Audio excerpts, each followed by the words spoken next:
નમસ્કાર વિદ્યાર્થી મિત્રો, મારી યુટ્યુબ ચેનલ સંજય પટેલમાં આપ સૌનું હાર્દિક સ્વાગત છે.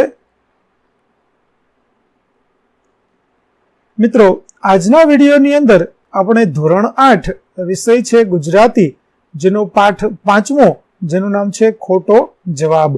આ પાઠના સ્વાધ્યાયના પ્રશ્નો અને તેના જવાબો વિશે શીખવાના છીએ. વિદ્યાર્થી મિત્રો, જો તમે મારી ચેનલમાં નવા હોય તો મારી ચેનલને જરૂરથી સબસ્ક્રાઇબ કરો.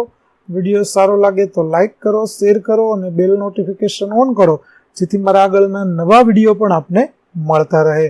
તો ચાલો મિત્રો, હવે શરૂ કરીએ પાઠ 5, ખોટો જવાબ.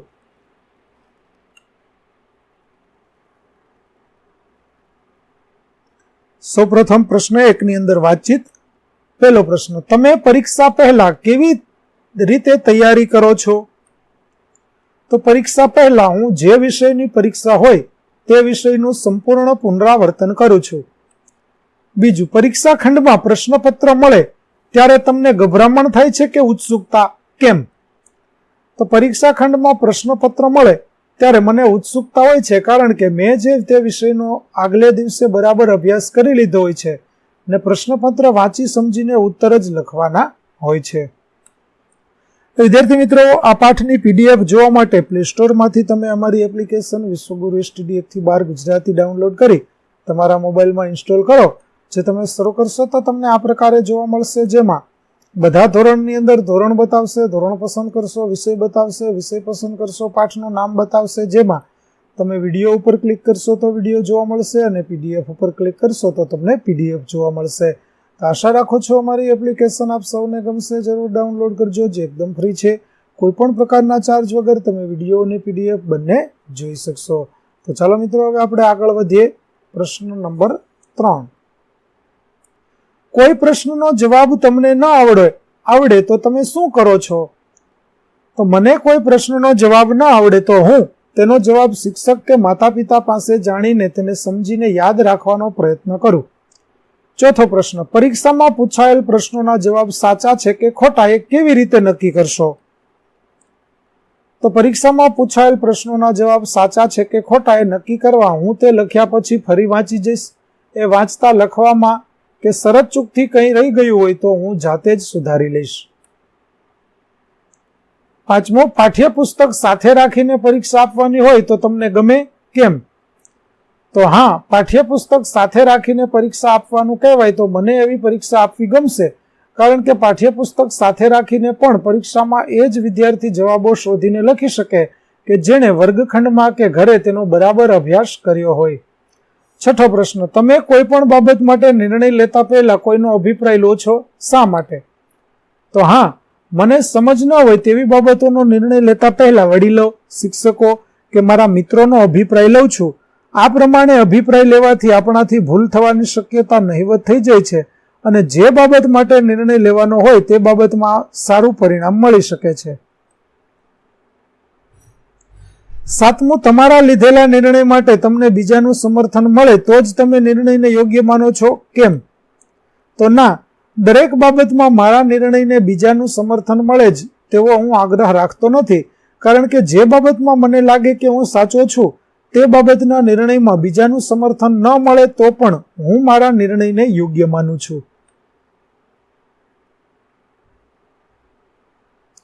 ત્યાર પછી બીજો પ્રશ્ન, ઉદાહરણ મુજબ આત્મ શબ્દથી વધુ શબ્દો શોધી તેનો અર્થ જણાવો.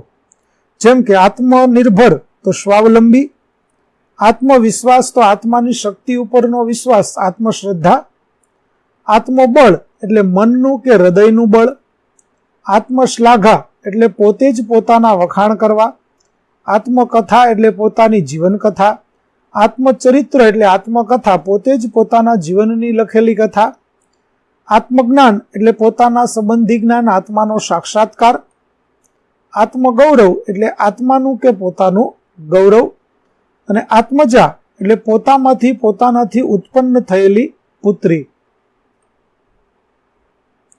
ત્યાર પછી કૌંસમાં આપેલા શબ્દોનો ઉપયોગ કરી ખાલી જગ્યા પૂરો. પહેલી ખાલી જગ્યા, દરેક વિદ્યાર્થીમાં પરીક્ષામાં પાસ થવા વિશે આત્મવિશ્વાસ હોવો જોઈએ. બીજું, તપસ્વીઓ પોતાના આત્મકલ્યાણ માટે યજ્ઞ કરતા હતા. ત્રીજું, કન્યા શાળાના મેદાનમાં આત્મરક્ષણ માટેનું પ્રશિક્ષણ આપવામાં આવે છે. ચોથું, પોતાનો પુત્ર પોતાની આત્મ ઓળખ ઊભી કરે એ ક્યાં પિતાને ન ગમે? પાંચમું, દેશની પ્રગતિનો આધાર નાગરિકોની અને દેશની આત્મનિર્ભરતા પર છે. ત્યાર પછી ચોથો પ્રશ્ન, નમૂના મુજબના શબ્દોનો પ્રયોગ કરી વાક્ય બનાવો. જેમ કે કાચું પાકું, તો ગણિત કાચું હતું પણ વ્યક્તિત્વ પાકું હતું. એવી રીતે ઉલટું સીધું, તો મેં તો માટલું ઉલટું મૂક્યું હતું, સીધું કોણે મૂક્યું? મુખ્ય અને ગૌણ, તો આજકાલ ખેતીની આવક મુખ્ય છે અને પશુપાલનની આવક ગૌણ છે. સાચું ખોટું, તો દાદીમાની વાતો સાચું શિક્ષણ આપે છે, જ્યારે ટીવી પરની વાતો ઘણીવાર ખોટું જ્ઞાન આપે છે. ત્યાર પછી સવાલ જવાબ, તો દરેક સવાલનો જવાબ આપવો જરૂરી નથી. પાંચમું, ઉપર નીચે, તો ધાબા ઉપર કપડાં સૂકવ્યા હોવાથી બાળકો નીચે આંગણામાં રમે છે. આગળ પાછળ, તો શાળાની લાઈનમાં નાના બાળકો આગળ અને મોટા બાળકો પાછળ ઊભા રહે છે. વધુ ઓછું, તો ગામના બાળકોમાં ભણતર વધુ હતું પણ ઘડતર ઓછું હતું. અને લાભ ગેરલાભ, તો પરદેશ જાઓ તો ભલે જાઓ પણ શામાં લાભ છે અને શામાં ગેરલાભ છે તે જરૂર જોજો. ત્યાર પછી યોગ્ય જોડકા જોડો, જેમાં પોતાના વિશેનું પ્રશંસાપૂર્ણ આશ્ચર્ય તેને આત્મકૌતુક કહેવાય. આત્માનો આદેશ તેને આત્માદેશ કહેવાય.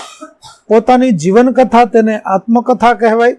પોતાની જાતને કેન્દ્રમાં રાખનારું તેને આત્મકેન્દ્રી કહેવાય. અને પોતે કેન્દ્રમાં હોય તેવું તેને આત્મકેન્દ્રિત કહેવાય છે.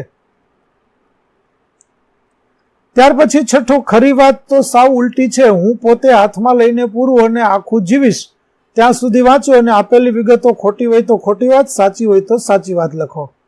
તો પેલું, ભલે જવાબ ખોટો હોય પણ હું મારો જવાબ જ રજૂ કરીશ, સાચી વાત. બીજું, હું બાજુવાળાને પૂછીને જ લખીશ, ખોટી વાત. ત્રીજું, મારા ગણેલા દાખલાનો જવાબ બીજાએ કહ્યો એ લખીશ, ખોટી વાત. ચોથું, લખાણ મારું અને સહી બીજાની એ રીતે જીવન ન ચાલે, સાચી વાત. પાંચમું, મારો દાખલો શરૂ હું કરીશ પણ પૂરો બીજા પાસે કરાવીશ, ખોટી વાત. ત્યાર પછી આપેલા વાક્યોમાં અર્થ માટે સાચો વિકલ્પ પસંદ કરો. પેલું, દાખલાનો જવાબ જોઈ વિદ્યાર્થીને વિસ્મય થયું, વિદ્યાર્થીને દાખલાનો જવાબ ખોટો લાગ્યો. બીજું, હોશિયાર વિદ્યાર્થીનો દાખલો જોઈ તેણે જવાબની ખાતરી કરી, તો સાચા જવાબ માટે તેણે બાજુમાં વિદ્યાર્થીમાં જોઈ પોતાનો જવાબ સુધાર્યો. ત્રીજું, મારા દાખલાને માટે ઉછીનો જવાબ ન જોઈએ, તો મારા દાખલાના જવાબ માટે હું બીજામાંથી નક્કી નહીં કરું. આઠમો પ્રશ્ન, આપેલી વિગતને આધારે પ્રશ્નોની રચના કરો. તો વિદ્યાર્થી મિત્રો, અહીં આપણને કેટલીક વિગતો આપેલી છે, તેના આધારે ચાલો આપણે કેટલાક પ્રશ્નો બનાવીએ. પહેલો પ્રશ્ન, વિદ્યાર્થી ક્યાંનો હતો? બીજો, વિદ્યાર્થી કોલેજની વાર્ષિક પરીક્ષામાં ક્યારે બેઠો? ત્રીજો, વિદ્યાર્થીએ ચતુરાઈથી કોને સડક બનાવી દીધા? ચોથો, પરીક્ષા કયા વિષયની હતી? પાંચમો, પ્રશ્નપત્ર ઉપર શું લખ્યું હતું?